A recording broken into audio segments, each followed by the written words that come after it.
ठाणे महानगरपालिका क्षेत्रात 1.5 दिवसांच्या 17,113 गणेश मूर्तींचे विसर्जन, 12 टनाहून अधिक निर्माल्य झाले जमा. महापालिका आयुक्त सौरभराव यांनी केली पाहणी.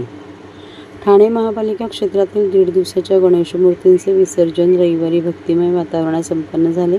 यावर्षी महापालिका क्षेत्रात 1.5 दिवसांच्या 17,113 गणेश मूर्तींचे विसर्जन झाले. पर्यावरणभिमुख गणेश उत्सवांची संकल्पना राबवून राज्यात पर्यावरणभिमुख गणेशोत्सवाचा आदर्श घालून देणाऱ्या ठाणे महापालिकेच्या पर्यायी गणेश विसर्जन व्यवस्थेअंतर्गत निर्माण करण्यात आलेल्या कृत्रिम तलावांमध्ये गणेश मूर्तींच्या विसर्जनाला भाविकांनी याही वर्षी चांगला प्रतिसाद दिला. त्याचप्रमाणे महापालिकेच्या गणेशमूर्ती स्वीकृत केंद्रामध्ये प्राप्त झालेल्या एकूण 245 गणेशमूर्तीचे तसेच फिरत्या विसर्जन व्यवस्थेतील 27 गणेशमूर्तींचे विधिवत विसर्जन करण्यात आले. दरवर्षी याप्रमाणे याही वर्षी नागरिकांनी कृत्रिम तलावांना दिलेल्या प्रतिसादाबद्दल महापालिका आयुक्त सौरभराव यांनी सर्व गणेशभक्तांचे आभार मानले. आयुक्तराव यांनी कोपरी विसर्जन घाट, रायलादेवी उपवन, निळकंठ येथील कृत्रिम तलाव, कोळशेत विसर्जन घाट येथे भेट देऊन विसर्जन व्यवस्थेची सोमवारी पाहणी केली. 1.5 दिवसाच्या विसर्जनाच्या वेळी आलेल्या अनुभवानुसार सर्व ठिकाणी विसर्जन व्यवस्थेत आवश्यक सुधारणा कराव्यात, स्वच्छता ठेवावी अशी सूचना आयुक्तराव यांनी दिल्या. या पाहणीच्या वेळी अतिरिक्त आयुक्त प्रशांत रोडे, उपायुक्त जीजी गोदेपुरे, शंकर पाटोळे, सचिन पवार, मनोहर बोडके, उपनगर अभियंता विकास ढोले, शुभांगी केसवानी, स्थानिक सहाय्यक आयुक्त, स्थानिक कार्यकारी अभियंता आदी उपस्थित होते. महाराष्ट्रातील भगिनींना आधार देणारी राज्य शासनाची मुख्यमंत्री माझी लाडकी बहीण योजना. या योजनेअंतर्गत अल्प उत्पन्न गटातील 21 ते 65 वयोगटाच्या भगिनींना मिळणार दरमहा 1,500 रुपयांची मदत. अर्ज करण्यासाठी 31 ऑगस्ट 2024 पर्यंत मुदतवाढ. कुटुंबाचं वार्षिक उत्पन्न 2.5 लाख रुपयांपेक्षा कमी असलेल्या महिला पात्र. कुटुंबाकडे पिवळं किंवा केशरी रेशन कार्ड असल्यास उत्पन्नाचा दाखला आवश्यक नाही. पांढरं रेशन कार्ड असेल किंवा रेशन कार्ड नसेल तर कुटुंबाचं वार्षिक उत्पन्न 2.5 लाखांपेक्षा कमी असल्याचा दाखला आवश्यक. योजनेसाठीचा ऑनलाईन अर्ज नारी शक्ती दूत ॲपवरून किंवा पोर्टलवर भरता येईल. ज्या भगिनींना ऑनलाईन अर्ज भरता येत नसेल त्यांच्यासाठी अंगणवाडी, ग्रामपंचायत, वॉर्ड ऑफिस, सेतू सुविधा केंद्रामध्ये किंवा आशाताई बचत गटाच्या CRP यांची मदत उपलब्ध. आता आपल्याला अभिमानानं म्हणता येईल, सुखी आणि सुरक्षित आहे माझी लाडकी बहीण.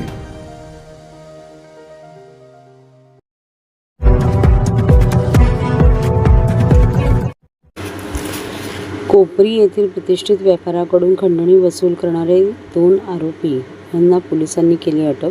कोपरी परिसरातील एका प्रतिष्ठित व्यापाऱ्याकडून 50,000 रुपये खंडणी मागणाऱ्या 2 आरोपींना कोपरी पोलिसांनी शिताफीने अटक केली आहे. आरोपींमध्ये विशाल उर्फ बाळासाहेब साहेबराव भोसले 40 आणि कडुबा महादू तेलुरे 60 यांचा समावेश आहे. सन 2019 पासून कोपरी येथील प्रतिष्ठित व्यापाऱ्याकडून विविध वर्गणीच्या नावाखाली खंडणी वसूल करून भोसलेने 6 सप्टेंबर 2024 रोजी पुन्हा 50,000 रुपये खंडणीची मागणी केली.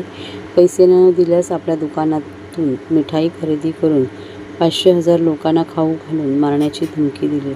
तसेच ठाण्यात चालणाऱ्या गँग्स आपल्या भरोशावर चालतात असेही सांगितले. सदर व्यापाऱ्याने कोपरी पोलीस ठाण्याचे वरिष्ठ पोलीस निरीक्षक रणजित डेरे यांना माहिती दिल्यानंतर पोलिसांनी परिस्थितीचे गांभीर्य लक्षात घेऊन सापळा रचला. वरिष्ठ पोलीस अधिकारी आणि गुन्हे प्रकटीकरण पथकाच्या मदतीने पोलिसांनी आरोपींना अटक केली आणि त्यांच्या ताब्यातून 1,80,030 रुपये हस्तगत केले. वरिष्ठ पोलीस निरीक्षक रणजित डेरे यांनी कोपरी परिसरातील इतर व्यापाऱ्यांनाही अशा प्रकारच्या घटनांबद्दल पोलिसात तात्काळ संपर्क साधण्याचे आवाहन केले आहे.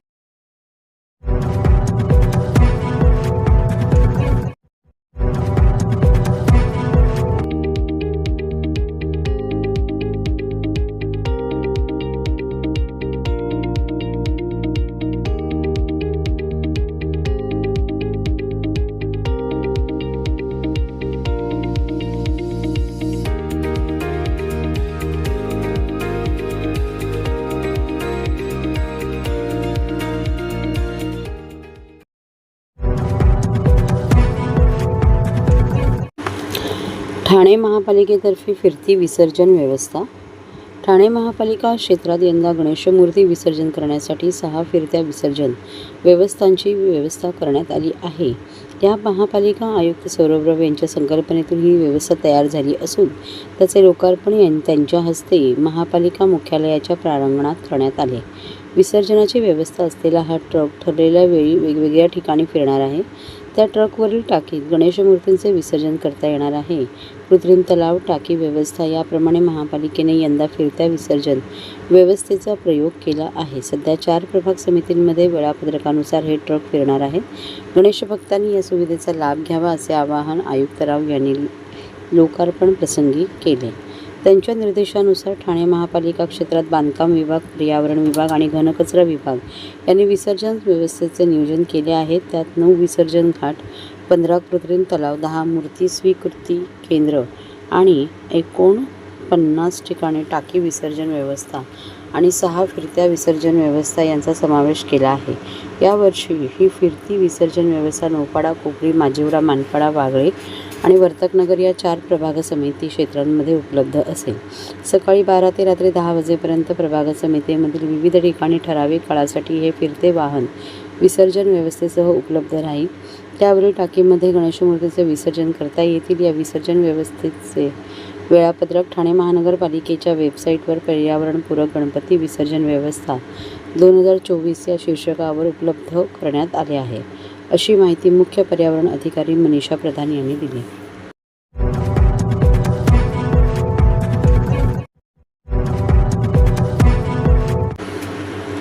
ठाण्यासाठी हवा गुणवत्ता व्यवस्थापन यंत्रणा कार्यान्वित. ठाणे शहराला एका बाजूला खाडी आणि दुसरीकडे संजय गांधी राष्ट्रीय उद्यान यांची साथ लाभली असल्याने इतर कोणत्याही शहराच्या तुलनेत ठाण्यातील हवा चांगली असते. मात्र ही हवा सर्व काळात उत्तम राहावी यासाठी हवा गुणवत्ता व्यवस्थापन यंत्रणा या नवीन ऑनलाईन साधनाचा नक्कीच उपयोग होईल, असे प्रतिपादन ठाणे महापालिकेचे आयुक्त सौरभ राव यांनी केले. उष्णता कृती आराखडा आणि नागरी पूर व्यवस्थापन नियोजन या 2 कृती आराखड्यानंतर ठाणे शहरासाठी हवेची गुणवत्ता तपासून त्यात आवश्यक ते बदल सुचवणाऱ्या नवीन यंत्रणेची मोलाची भर पडली आहे. या यंत्रणेमुळे मिळणाऱ्या माहितीचा उपयोग करून तात्काळ करायचे बदल आणि दीर्घकाळात करायला लागणारे बदल यांचे नियोजन करणे महापालिकेस शक्य होईल. या सूचनांमुळे हिवाळ्यात हवेची आणखीन चांगली स्थिती आपल्याला आखता येईल, असा विश्वासही आयुक्त सौरभ राव यांनी व्यक्त केला. ठाणे महानगरपालिकेसाठी council on energy, environment and water CEEW आणि USAID यांनी संयुक्तपणे ही ऑनलाईन यंत्रणा विकसित केली आहे. या यंत्रणेचे उद्घाटन नुकतेच शुक्रवारी करण्यात आले. ऑनलाईन प्लॅटफॉर्मवर मिळणाऱ्या माहितीचा उपयोग नागरिकांनाही व्हावा यासाठी लवकरच त्यांची एक लिंक ठाणे महानगरपालिकेच्या वेबसाईटवर देण्यात येणार असल्याचे आयुक्त राव यांनी जाहीर केले. हवेचे प्रदूषण रोखण्यासाठी वेगवेगळ्या शहरात अस्तित्वात असलेल्या वेगवेगळ्या परिस्थितीनुसार उपाययोजना करण्याची गरज असते. हवेचे प्रदूषण आणि वातावरण बदल यांचा अन्योन्य संबंध आहे.